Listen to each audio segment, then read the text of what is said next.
Hello, everyone. Thank you so much for joining us today. My name is Hannah Song, and I'm the CEO here at Liberty in North Korea. Just in case this is your first time joining a Link event, I would love to share very quickly a little bit about our organization. Liberty in North Korea is an international NGO, and we are working with the North Korean people to achieve their freedom. We help North Korean refugees escape through 3,000 miles of secret rescue routes, and we've been able to help over 1,300 North Korean refugees and their children safely escape and begin new lives in South Korea and in the United States.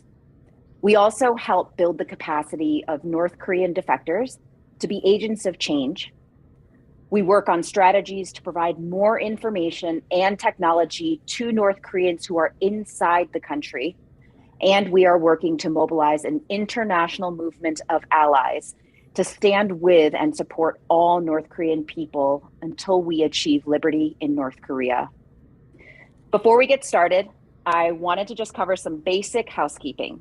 So if something goes wrong with your video or if it freezes, the best thing to do is to just go ahead and try to refresh the page, exit out, and then to try to just come back in. Usually that helps to solve the problem. Also, if you have any questions at all throughout this conversation, please feel free to drop them into the comments anytime during the event.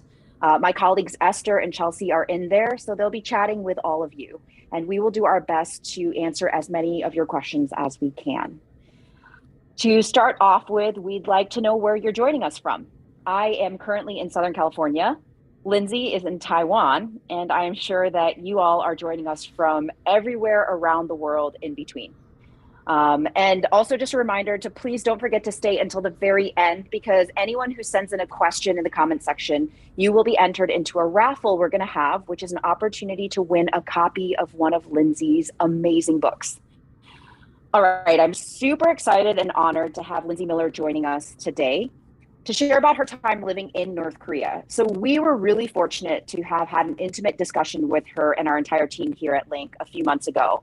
And it was honestly such an insightful, interesting, and moving conversation that we asked if she would be willing to do it all over again so that all of you, our amazing supporters, could also have a chance to hear from her. So we're all here now. By way of background, Lindsey is actually from Glasgow, Scotland. She is a musical director and an award-winning composer who previously worked with the Royal Shakespeare Company. But between 2017 to 2019, over 2 years, Lindsey lived in Pyongyang, the capital of North Korea, when she accompanied her husband on a diplomatic posting to the British Embassy. During her time there, her beautiful photographs and stories captured some of the unforgettable people and the many memories that she experienced during those 2 years. These were later published in her first book called Like Nowhere Else: 2 Years of Living in the World's Most Secretive State. I'm going to pass it over to Lindsey now, and she is going to introduce herself and begin sharing some of these incredible images and stories with us. So hello and welcome. We are so glad to have you with us today, Lindsey. Hi, thank you so much for having me. What an amazing introduction. Thank you. And hi to everyone as well watching and joining this event. I'm so pleased to be able to speak to everyone today and to share, just as Hannah said, some photographs and stories about my time living in North Korea. So just to give you a little bit of background and a bit of context for these photographs and the book and the experience I had. As Hannah's mentioned, I was in North Korea as part of a diplomatic posting between 2017 to 2019, and I wrote a book about my experiences. And the photographs that you're going to see today are from the book and show the North Korean people as I saw them in various situations and locations, such as this one that you can see here, which was taken in Nampo. And one of the biggest questions I get when people ask me about North Korea is the question, what is it like? And that seems like a really simple question and a very natural question to ask, but it's actually the most complicated question to answer. Because I found when I went to North Korea, I had lots of, not expectations, but lots of information that I thought I knew was correct about the place based on reading books or watching documentaries, etc., as many of us do, and from seeing North Korea in the news and in the media. But I found that when I got there, that actually I really had a realization that I really knew nothing, and I had to start all over again and build up some kind of interpretation of the world around me from scratch. And it was really through spending time with North Korean people and being in that environment that changed my perceptions of the place and, most importantly, its people. And that's what I focused on in my photographs. So these are the photos that you'll see today. It's also a very difficult thing to explain because North Korea isn't just about what you can see, it's about how it feels to live there. And this is just my experience. Everyone's is going to be different. But in this scene, for example, that you can see in this photograph, this was taken on a really busy beach on a summer afternoon. There were lots and lots of people in the sea swimming with rubber rings and toys, inflatable toys. There were people singing in tents, singing karaoke. There were about 9 different karaoke systems going on at the same time. The smell of barbecue was just overwhelming. There were people drinking soju and beer, people falling over, people getting into fights, people cuddling each other. It was just absolute mayhem, and it was wonderful. And I don't know if necessarily this image, this feeling that I had when I'm in situations like this in North Korea are necessarily what we would think of as outsiders. Because I think our view of North Korea can be very narrow and very overly simplistic, as mine was before I arrived. Because I think it makes it easier for us to understand. And, you know, we're also working on the limited information that we have available about the place, such as in the news. So our perceptions are all based around that information. So that's, again, why I wrote this book and why I put this together and why I'm so excited to speak to you today, because being in North Korea for me was a feeling, and it's a feeling that has stayed with me ever since, and it's completely changed who I am as a person. So we can go to the next photograph now, thank you. So while we show some photographs, I'm just going to give you some context as to what life was like for me living there.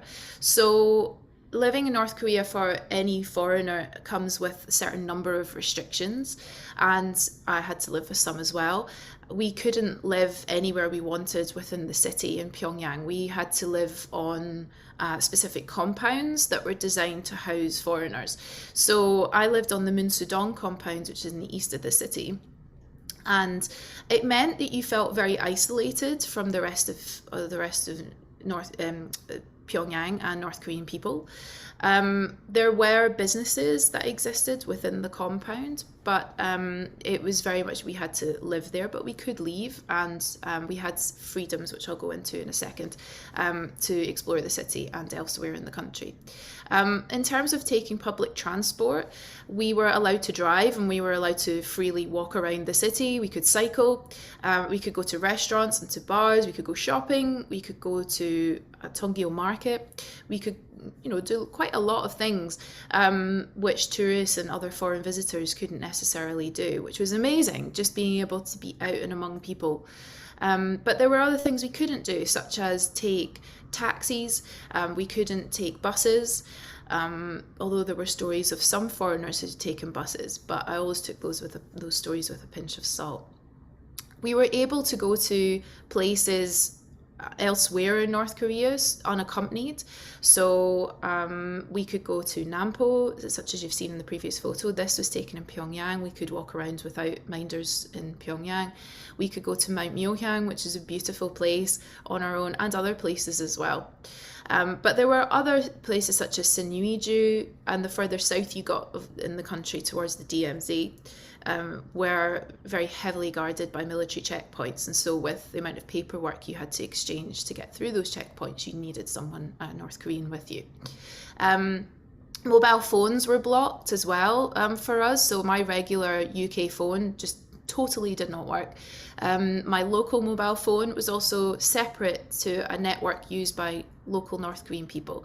So foreigners' cell networks were on their own network, and North Korean people had their own network, and they didn't connect. So if I wanted to arrange a Korean lesson or something else with a North Korean directly, I couldn't do that. through mobile phones, I had to contact an interpreter who had two phones, and then used a foreigner's phone to contact me, and then used a local phone to contact that person. So it was quite tedious, but that was the way it worked.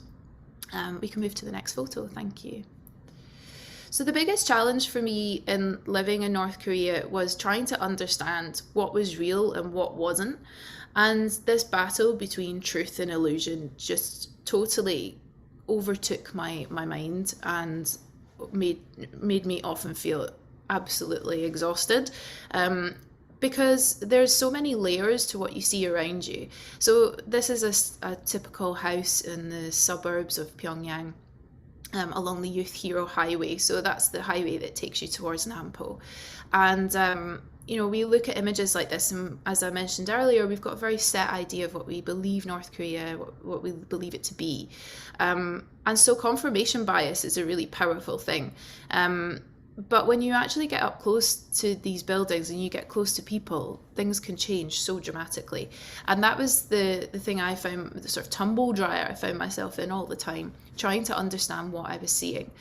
Social interactions and building relationships were by far the most challenging part of being there. And I think as any human being, when you go to a new place and you have a natural instinct to want to meet people, to want to get a taste and a feel of the place. And in North Korea, that's quite difficult. Firstly, there's a language barrier. If you speak Korean, obviously it's going to help. But even then, there's a layer of social dynamic there, of control, of a world that you can't see, that you have to be really sensitive to when trying to get to know someone. And I was really fortunate when I was there to be able to make several North Korean friends. But it was really difficult to get to know them because naturally I would want to ask them questions about themselves, and sometimes those questions would be shut down, or I was given a very broad answer. And I learned over time what I sort of could or couldn't ask, or what it was uncomfortable, what I was asking might make someone feel uncomfortable. And so it was like having a constant diplomatic dance with people where you wanted to get to know someone and they wanted to get to know you, but you had this sort of cage around you and you had to sort of dance around each other and sometimes not really talk about very much, but try and talk about a lot at the same time. And that was really, really difficult, but it was possible. We can move to the next photo. Thank you. This is a photograph that I took again on the same road of some schoolgirls sitting by the side of the road, and they were playing in the grass. There was others off the side of the camera playing hide and seek. And again, this is what I think of when I think of North Korea. This is the impression that's been left on me now, is whenever we see headlines in the media of what's going on with the regime, or we see images of missiles, the first thing I always think of are the people, such as these little girls. And this is what stayed with me from the experience of being able to get to know people. And I think that's a huge thing, is that, again, when I went to North Korea, my perception of people was that they might be quite cold, very rigid. Because of that military system, I believed that people would echo that within their personalities. And actually, that's not, in my experience, that wasn't the case. People were actually incredibly friendly, really funny, really generous and kind. And so that's what I always think of now. And like these little girls, I always think of, how old are they now? What are they doing?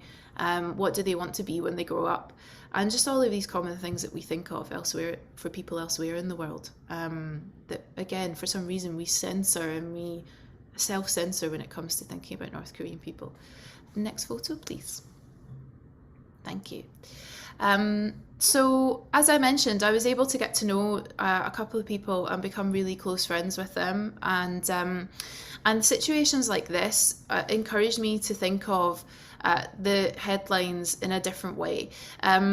So as you can see, there's a photograph of soldiers on the back of a van traveling through Pyongyang. And this was quite a common sight. You would see, soldiers around the city all the time, and in Nampo and in other places as well. But something that I really hope to do with this book and with taking photos was firstly to find a freedom and self-expression while I was there, which I didn't always feel like I had, because there were so many limitations on us and so many unseen rules and unseen risks to people around us. Taking photos and being creative helped me explore freedom in a way, and that was really powerful and has really stayed with me. Taking photos like this as well, I hope like people looking at it right now can spend some time with the people in this photograph. So if we take this at face value, we just see North Korean military, North Korean soldiers. That plays into this stereotype cliche image we have in our mind. But if you actually spend time looking at the individual faces, looking at the eyes of people, who are they? What are their names? Where are they going? Who are their families? How old are they? What foods don't they like? What do they like to do? What do they like to think about? There's just so many questions. And that was basically my experience there. It was just being a continual flow of questions about absolutely everything. So we can go to the next photo, thank you. And again, there's so many stories I have and that I will talk about today, of various people I've met. Something that really struck me was relationships with young North Korean women. We had lots to talk about, and this is a photograph of some young North Korean women at a performance of the Arirangmas Games in 2018. And as you can see, they're doing this time as they get their photo taken, and that is something we might not necessarily think of when we think of North Korea, but there are so many things I found that I wouldn't have thought of had I not been there. So I'm looking forward to sharing more of these with you. And the next one, please. I think this is one of my favourite photographs, of an older gentleman and a lady above in the house above him. I think this really sums up for me North Korea and Pyongyang as a place, which is that even among all of these buildings, there are still people living in them, even though we only often see the outside in state media and in other broadcasts. And the older generation as well, I always found myself asking, what have they seen? What have they experienced? What have they been through? They've lived through so much. I mean, the stories they must have and the things they must be living with must just be completely overwhelming. And I think this photograph captures that really well. I'll move to the next one, please. And this is a photograph of a young couple walking in front of the Rodong Shinmun building, which is the sort of state newspaper that you would see posted around Pyongyang, people reading it in the frames. And you can see a young couple holding hands. And I hadn't expected to see any kind of public displays of affection when I went there. I didn't think that that would be culturally acceptable, but it was. And there were lots of young couples on dates, some that seemed to be going well, some that seemed to be going not so well, people holding hands, people kissing in restaurants, having a few drinks and having a quick kiss in the corner, and again, we just don't think of this when we think of North Korea. And I think part of our responsibility as outsiders is to try and change the way we perceive North Korean people, based on the information we have and might not have, and that we're open to the idea that we might not know everything, and that's okay, but being open to learning at the same time. And we can move to the next one, thank you. So just finishing, this is a picture of my book. So it's North Korea like nowhere else. And on the front cover, you see a picture of a young female soldier. And the reason I wanted to feature that picture, she's holding a flower, this is at a military parade, is that firstly, I don't think we always think of women when we think of North Korean soldiers. And secondly, you can see that she's smiling. And I think the instinct is to probably go, oh, it's a fake smile, it's being put on for cameras, but actually they were being shouted to, handed gifts, handed balloons by people nearby, and they had friends who were probably in the roads, like shouting for them, saying congratulations and thank you. And I think it forces us to question a lot about ourselves and the way we see this photograph, which is why I've included it on the cover. So I'm looking forward to answering some questions. So I'll move back to Hannah for Q&A. All right. Thank you so much for sharing all of those beautiful images. I know that's just a brief slice of what you have to offer in the book. And so you can actually purchase this book on Amazon right now. And for those of you who submitted a question, we'll be doing the raffle at the very end, and we'll be giving away a few books as well. So, I know we have a bunch of questions actually coming in, and so I'll sort of sprinkle them in with some of my own as well, since I imagine these may be some questions people are thinking about. But you talk a lot about sort of perception, sort of the way people perceive North Korea, the North Korean people. And you alluded a little bit to some of your own perceptions before you had even gone to North Korea. So I'd be curious to know, before your husband's assignment and before you knew you were going to North Korea, did you have an interest in North Korea? And what were your perceptions about the country and about its people before you actually began to prepare, knowing you were going there? Mm. So I definitely, I remember going through a very distinctive phase while I was at university of being almost obsessed with trying to learn as much as possible about North Korea, because I think Mm, it's such an anomaly. It's such a black hole of information, which is so unusual in the world at the moment. To have that much unknown information about a place, that I felt so drawn to it, and I mm, wanted to learn as much as possible. And so I tried to read books, documentaries, watch documentaries, read about it in the news. But it was all kind of one dimensional in a way. It was all very similar in that mm, it was overly simplistic. It usually focused around the military, around the Kims, around the history of the country, but not so much what was going on at that exact moment in the country. mm, And that always intrigued me. So I was also very aware that there were people languishing in prison camps. I was very aware mm, of defectors who had left the country, and had read and listened to their experiences, mm, that prison camps existed. Um, but again, all my actual knowledge of North Korean people, and even just thinking about them as individuals, was really limited. The way I saw North Korean people was as mm, a mass representing the politics of the country. And I mm, really struggled to connect with the concept of an individual human being, mm, which I feel really guilty about now. mm, But I think it's a very common thing, mhm, because we just fill our brains with what we have to hand. mhm, And I think that really did, when I got there and started to speak to people, even just sitting next to a North Korean person in the airport. I remember being in Beijing airport, and they were bringing back lots of bags of alcohol from duty mhm, free, and mhm, I dropped my receipt for something. It fell out my pocket, and there was a young North Korean man sitting next to me, and all I could focus on was the pin on his jumper. I was just thinking, oh my mm, goodness, they're real. This is a real thing. But while I was so busy staring at his pin, he picked up my receipt and gave it to me, and he just gave me a smile and a wink.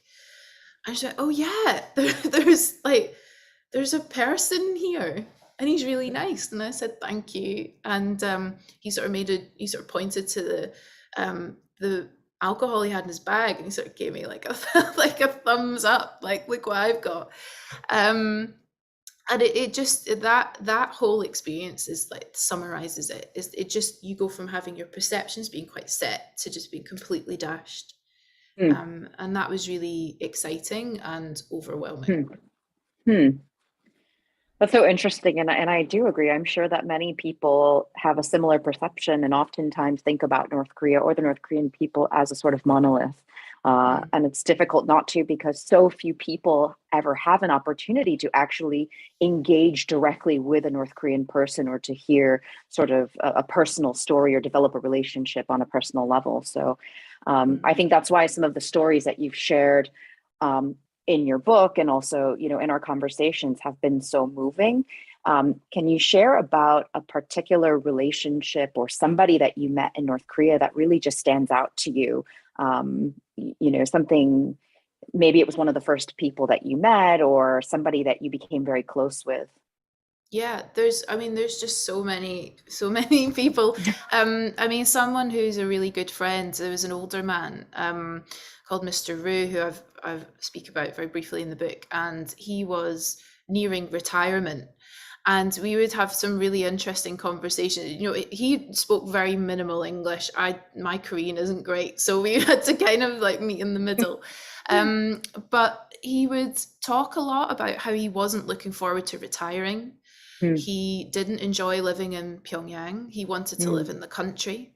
And that's mm. something, again, we just don't think of. Oh gosh, Yeah, everyone must want to live there. But actually, he didn't. right. He wanted to live in the countryside on a hill with his wife and Mm, garden every day. And he hated fishing. He just, every time he saw a fisherman, he'd just be shaking his head because it was, an expected like retirement mhm. activity, and he hated it. All he wanted to do was just to smoke all day, read the newspaper, and listen to the radio, and he was quite happy. Um, and he was just a really lovely, kind man. And again, being of that age, you wonder what he's been through in his life, and you try Mm, and sort of ask about those things, but mhm, without being too mm, pushy, because it's also none of mhm, your business. Um, mhm. and uh, and also, I met a lot of young North Korean women. So a really good friend of mine, Min Jong, who again I write about. The reason I kind of connected with her was because I found, especially when I arrived, I was quite struck by the sort of presentational kind of everyone being very best behavior. How Yep. are you? Nice to meet you. Which we do anyway. Mhm, Um, but it sometimes felt like a bit of a wall, you know. mm, Um, mhm, Whereas the first time I met her, she worked in a bar, and it was just a bar I used to go to a lot, and that's where I met most of these people. They worked mhm, in the service, and mhm, I asked her for a drink, and she kind of just went, hmm, and poured poured me a beer, gave me a drink, and then she just sort of like looked at me in this like really cold way to sort of like try and suss me out. And then she walked off and sat on a little stool in like a little kitchen that was mhm. nearby, and she just started like scrolling on her phone. She was just kind of like this, just scrolling on her phone. And I just thought, like, that's just so refreshing to have Uh, someone be so honest and just yeah. be themselves. I found her really, really funny. Huh. Um, and she was great. She just had a really dry sense of humor, and was very sarcastic and very Hmm, funny. And I hmm, really appreciated her company. She hmm. would go on about her dating woes and weight loss and all kinds of things. And her parents are trying to force her to get married, and Mm, which I think a lot of people can identify with. yeah. And you know, she was just great company, just very Hmm. honest. I mean, So it sounds like a conversation you would have with any young woman anywhere in the world today, which is incredible because it's not what people would expect.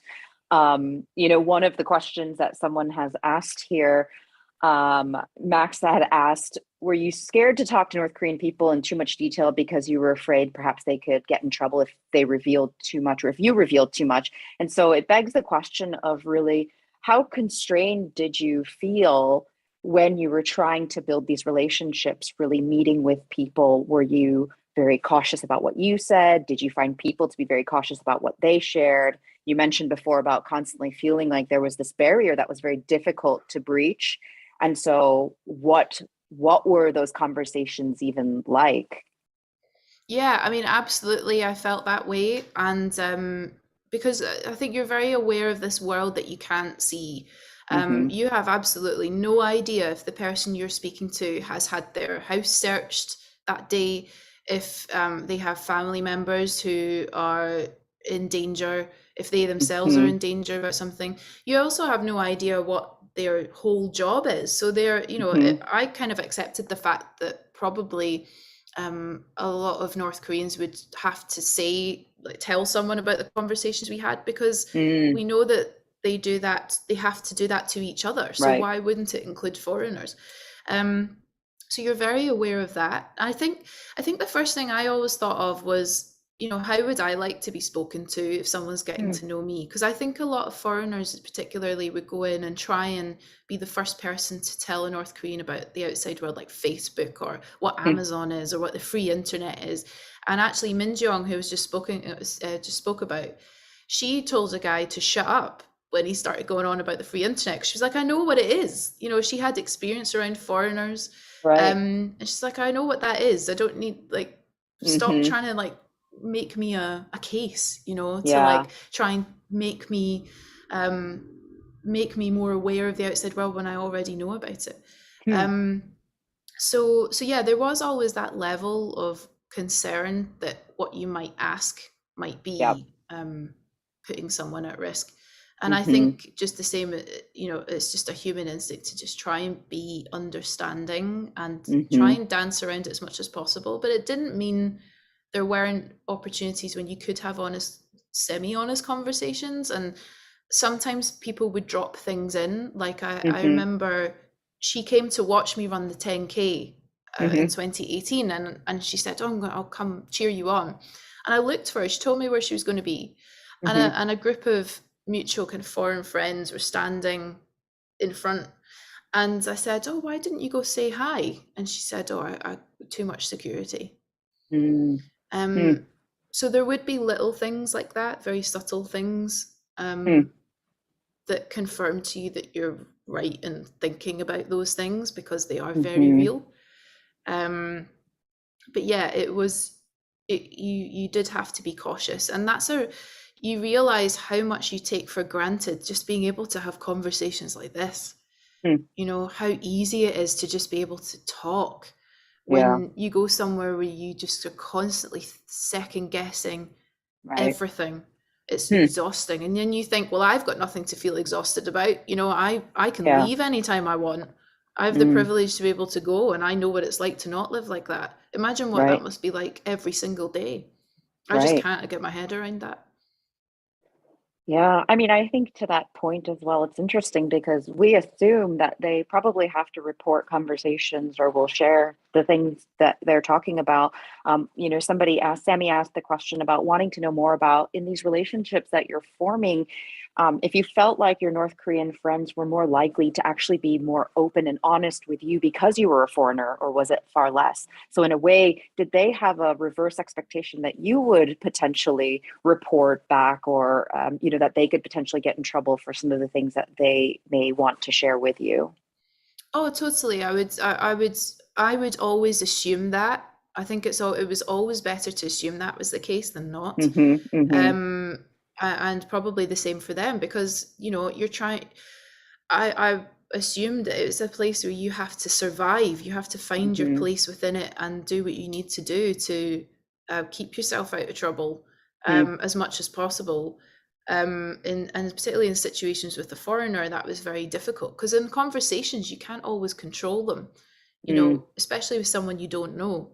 Um, but I think a lot of I mean, it was interesting meeting North Korean people who had experience around foreigners who spoke English or Russian or Chinese or other foreign languages, or who had traveled abroad. There Mm. was, even when you just had a sense, you just got a feeling about someone. There was an openness there that was very Mm. different than if you spoke to someone who didn't necessarily have that experience. There was a lot Mm. more closed off. And I Mm. think the more experience that person had, the more they probably could sense where the boundaries were. Mm-hmm. Um, so that was always really interesting. But yeah, Mm. absolutely. I think it was always best to assume that than not. Right. So there's a lot of questions and curiosity, just even again, especially in developing those relationships, and how did people react to you as a foreigner the first time meeting you, and even especially because you were able to capture so many beautiful photographs. So Rusty asked, how did North Korean people generally react when they saw you with a camera? And then Rochelle asked if were there restrictions on the camera you used? Was it a proper camera? Was it a phone? And so, what was that like for you? And was that kind of sometimes a way to break the ice and to get people to talk to you, or were people scared and not wanting to be photographed? Mm. So I think again, like anywhere else in the world, I would never take a photograph with someone if it didn't feel like it was appropriate. So I Mm. was always very aware. Firstly, it's a huge privilege to be able to be there as a foreigner in that capacity, and you have to respect that it's not your country, Mm-hmm. it's someone else's and a different culture. So the first rule is to just respect that, and it's not Mm-hmm. about me, it's about them. So Mm-hmm. there were situations, and I've in the book, I've written a lot of short stories because those weren't situations where I felt like it was appropriate to take a photo, but it was a lovely moment and I Mm. captured it through words instead. Hmm. Um, but yeah, just like anywhere else in the world, if someone is in the middle of like a really like romantic moment or something, like don't ruin it with a camera, like just leave them alone, you know. Mm. And then particularly in North Korea, that is amplified by like 300%. Um, so for me, I mean, in terms of how I took photographs, I used to go out walking a lot around Mm. Pyongyang, and a lot of my photographs are taken from being out on walks. And I use a DSLR camera Mm. pretty much all of the time. Mm. The only time I ever used my phone was just from me being disorganized and not charging my battery for my camera and then having to use a phone. Right. So yeah, so I used my actual camera, and I never had any negative experience of anyone demanding that I surrender my photos or surrender my camera in any way. Mm. Um, it was, but I do. There were stories of foreigners who did have that experience. Mm. I don't know what those circumstances were, but for me, all I tried to do was just to read the room, read the situation, and if it felt okay, then to take a photo. Mm. And a lot of the time, I also had North Koreans take photos of me. I mean, that happened Mm. every single day. Right. And either you can look at that as, oh, it's because it was like a serious malicious thing because they're trying to keep tabs on you and it's part of the Mm. mythology of this country, or it's actually born out of simple curiosity. Mm. There's someone with red hair wandering around in like ripped jeans. What's that about? Like, take a Mhm. photo. And sometimes people would ask for photographs. It didn't happen a lot, but it did happen a couple of times. Um, so and selfies are a thing, like doing. And I remember again, like with Minjong, I remember her taking a photo of one of her friends, and she was sort of doing a sort of Instagram type pose, and I thought, oh, that's Uh-huh. interesting. I wonder where they got that from. Huh. So yeah, so it's very much part of North, especially young people. Like smartphones are everywhere, so taking photos are part of Yeah. life there anyway. So you had mentioned before that you couldn't get in touch directly with North Korea, and and your phone, your phone from back home didn't work obviously in North Korea. So, did you have a smartphone in North Korea? Was it a North Korean smartphone? Um, and what is the smartphone like? What type of functionality did it have? And with Minjung taking photos like Instagram like photos, do they have a similar type of an app or something like that where they have, North Korea obviously doesn't have connection to the outside world, so they don't have access to the internet or to any of the apps that we're familiar with, but there's Mm. an intranet and they can communicate and connect with each other to a certain extent. So I'd love to hear just a little bit about your experience with the domestic phone network, and Yeah. sort of the phone. So that was like, I was told before I arrived, your mobile phone network from the UK will not work because Mm-hmm. and I knew it probably wouldn't reach that far, but normally your phone would connect to the nearest one, and Mm-hmm. it was properly blocked. So my Mm-hmm. phone didn't connect to anything, and that was a real Mm-hmm. shock because I really didn't believe that that was going to be the case. Mm-hmm. But I could use Wi-Fi. So within the compound, each institution of work offices would have their own Wi-Fi. So we had that. It wasn't great, but it worked to send basic emails. Um, but that wasn't accessible to North Koreans. Um, in terms of a local mobile phone, yes, I had one from Koreolink, which is Mm-hmm. the North Korean provider. Mm-hmm. And I went in person to buy it, and it was a pink smartphone. I can't say it was the best phone I've ever used. It was very slow, Mm-hmm. um, and probably something you could have got like maybe 15 years ago or something, with the sort of first smartphones started to come out. But Mm-hmm. there are apps, absolutely are apps. Gaming apps are really popular, and people were just always on their phone. I mean, if you went into a restaurant and there was nobody there, the waitresses would be on their phones. Mm. If there's people waiting at a bus stop, they'd be reading a book, or lots of people would be on their phone. What were So they doing on phones, their phones? just playing games Um, or apps like I mean, that? I remember seeing kids playing games on the underground. They Mm-hmm. would be playing games, and you could go to certain shops that would install these apps. You could like buy a gaming app and put it on your phone. And I Mm-hmm. remember Minjong telling me about online shopping. So she Mm-hmm. said, I mean, this will be quite out of date now, but I think it was in like 2018, and she said that they were able to do online shopping with this app, but it was very expensive, and Mm-hmm. it wasn't as simple to use as like Amazon, where you can just go on and pick whatever you like and it's delivered the next Mm-hmm. day. It was with specific shops, and it was Mm-hmm. very, very expensive to get things brought to you. So that existed. So I wouldn't be surprised if there was something more advanced now along those Mm-hmm. kinds of lines. Mm-hmm. So yeah. Interesting. I do know that many of the phones are actually Androids. And so I don't know if you had was yours also an Android? Yeah, it was, yeah. Yeah, very interesting. And that in North Korea, actually, the apps are not things you can just download yourselves, but there's actually a physical app store you have to go into as a way for the state to sort of monitor what ends up on your phones and whatnot. Yeah, and the phones thing was interesting because I'd been told that iPhones didn't exist in North Korea, Mm, but actually I saw quite a few iPhones in mm-hmm. Pyongyang. Hmm. So again, it's changing quite like Mm, there are changes there, mm-hmm. um, even though they're Yeah. not always obvious. Hmm. That's interesting. Somebody was asking, I think there's just a lot of curiosity about life in North Korea. So Phoebe was asking, what was your apartment, your home in Pyongyang like? So I lived in an apartment at Seomunsu-dong compound. So it was a really Mm-hmm. interesting place in the city to live. It's completely surrounded by North Korean apartment blocks, and Hmm. it's also near a school. So a lot of the time, even though it's a compound completely saturated by embassies and accommodation blocks and offices, it's actually used as a shortcut by local Hmm. people to get from one part Mm-hmm. of the city to the other. So you get a Mm-hmm. lot of school children kind of cutting through, and Hmm. families walking their kids to school cutting through the compound, which I don't know if that happens elsewhere and like kind of heavily, because it was guarded, there were lots of Mm-hmm. soldiers around. But yeah, there'd just be people cutting through and kids chasing each other on the way to school. Hmm. My apartment, I mean, it was very comfortable.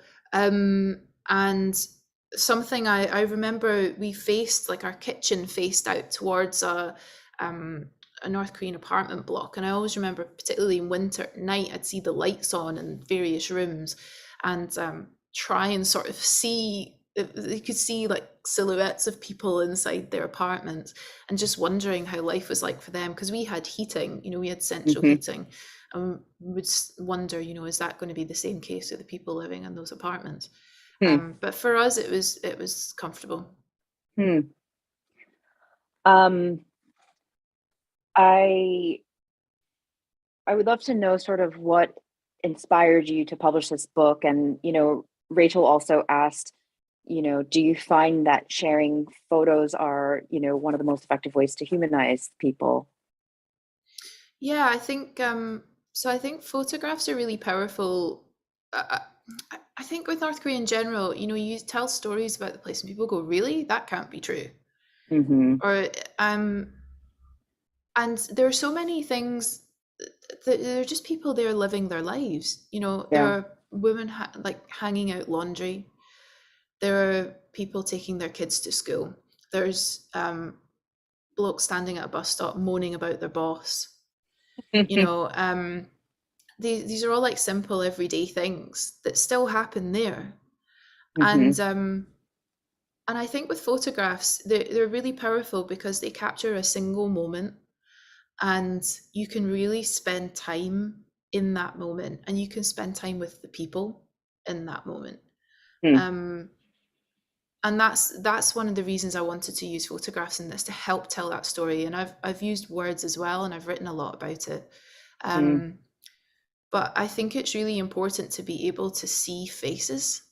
Yeah. Um, and yeah, that's something I really hope I've achieved with this, and I hope people enjoy Mm-hmm. being absorbed by when they read it themselves. Yeah, absolutely. How did you feel when you had to leave North Korea? Phoebe was asking this, and then Miriam also asked, Did you get to keep in touch with friends that you've made there once you've left? So that is by far the most difficult part, was leaving, because everywhere else in the world you can keep in touch through Facebook or email or post. You can always have some kind of connection with somebody Mm-hmm. after you say goodbye to them. But Hmm. you can't do that, um, with, certainly in my experience, you can't do that when it comes to North Korean friends. So the only thing I can describe it like was like saying goodbye to um, a loved one who's passing away.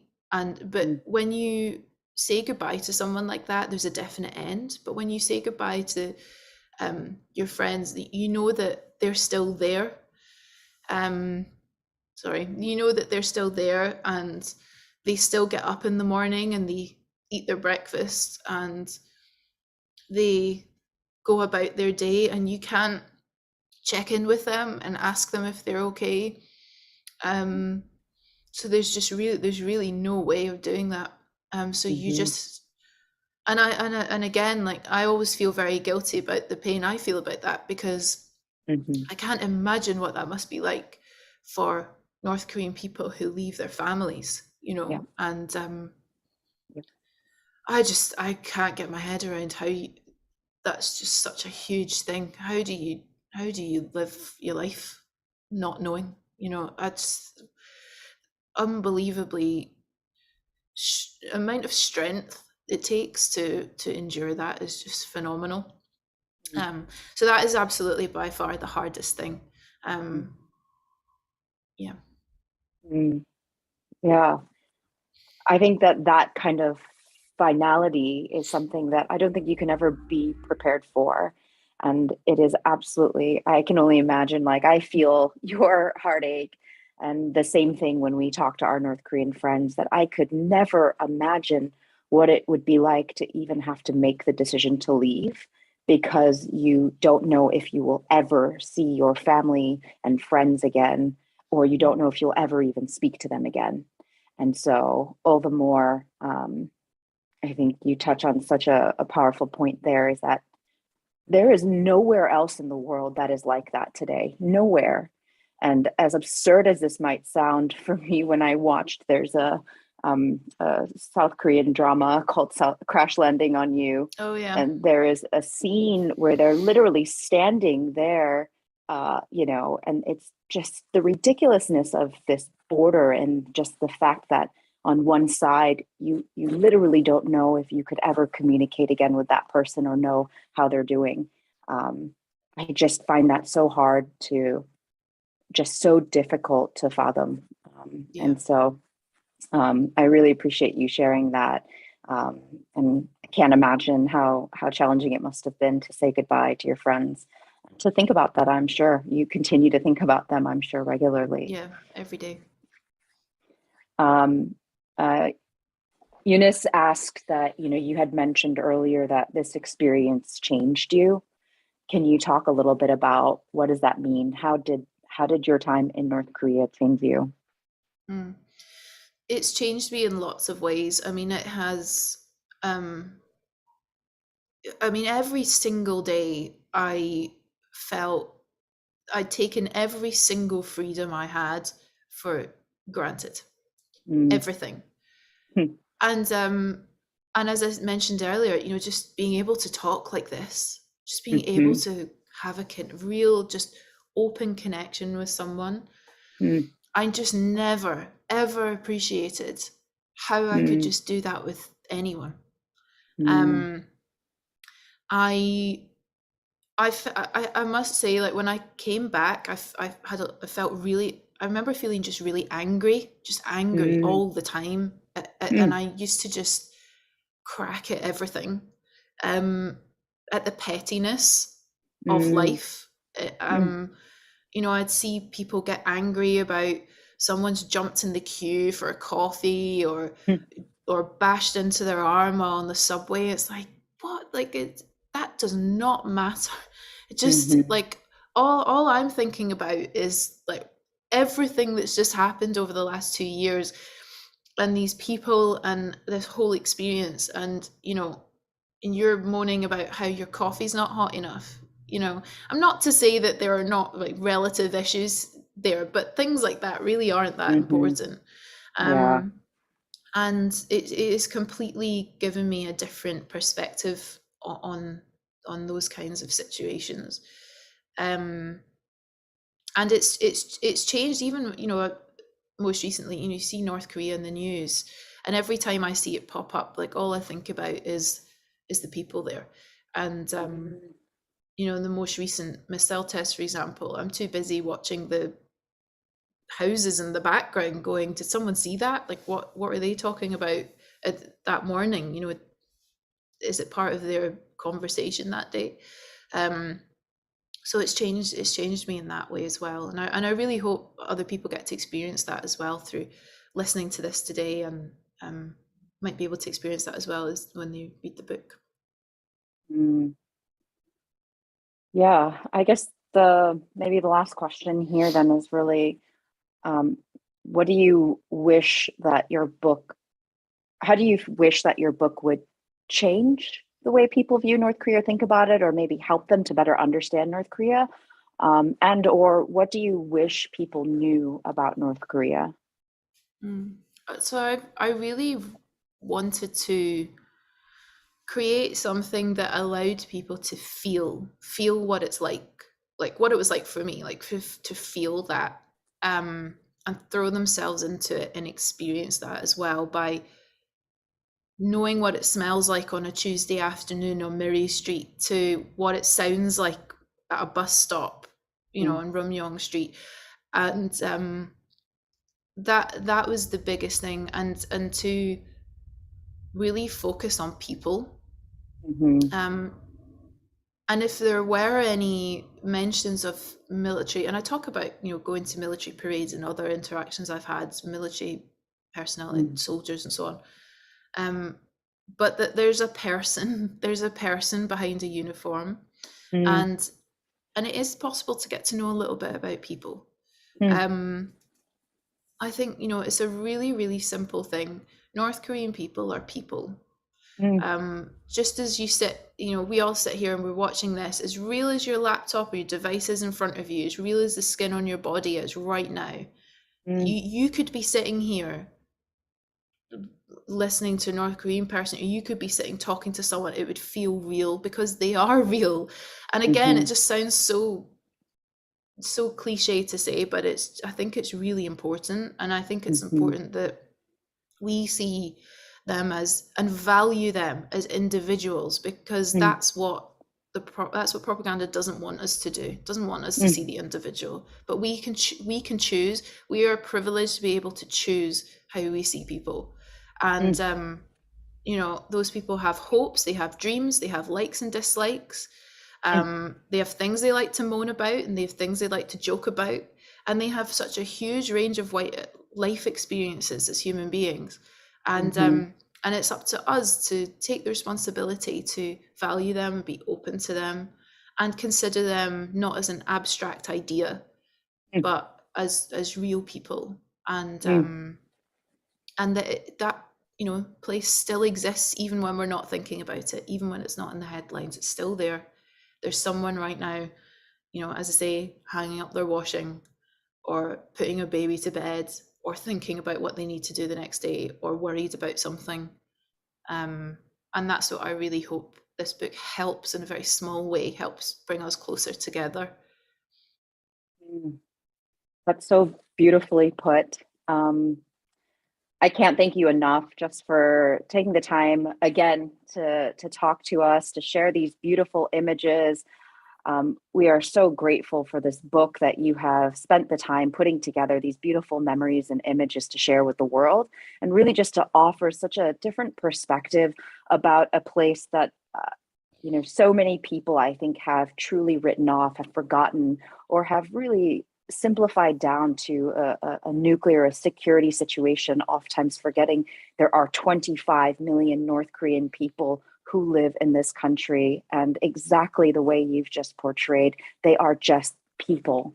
And they also have hopes and dreams. And um, I have to say, one of the reasons why I was so glad that you were willing to speak with us again was because your experience and the way that you talk about your time in North Korea and your encounters and relationships with North Korean people, I think is truly one of the most humanizing kind of ways in which you've depicted just your experience and especially the people in North Korea. And I think that is so important. And again, just something that we oftentimes forget, that North Korea is more than policy and security issues, but is truly the people. And there's a quote from Barbara Demick's book also, where she kind of alludes to that and says, yes, this is an incredibly dark place and there are political prison camps and there are nuclear weapons, but this is also a place where there is also love.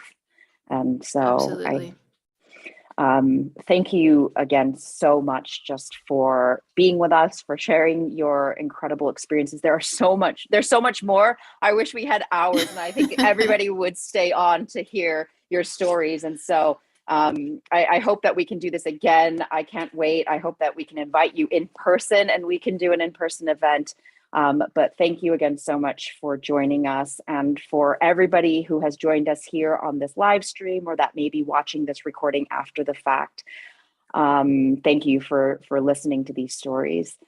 Before we go, if you have all enjoyed today's event, I would encourage you, please subscribe to Link's YouTube channel, follow Link on Instagram for more events and stories of the North Korean people and more ways that you can learn how to get involved. You can also follow Lindsey on Twitter, and her adventures. She's now living in Taiwan, but it sounds like her book is really gaining a lot of attention and is fortunately being translated into different languages and ending up in many different countries. So let's help promote this book and these stories.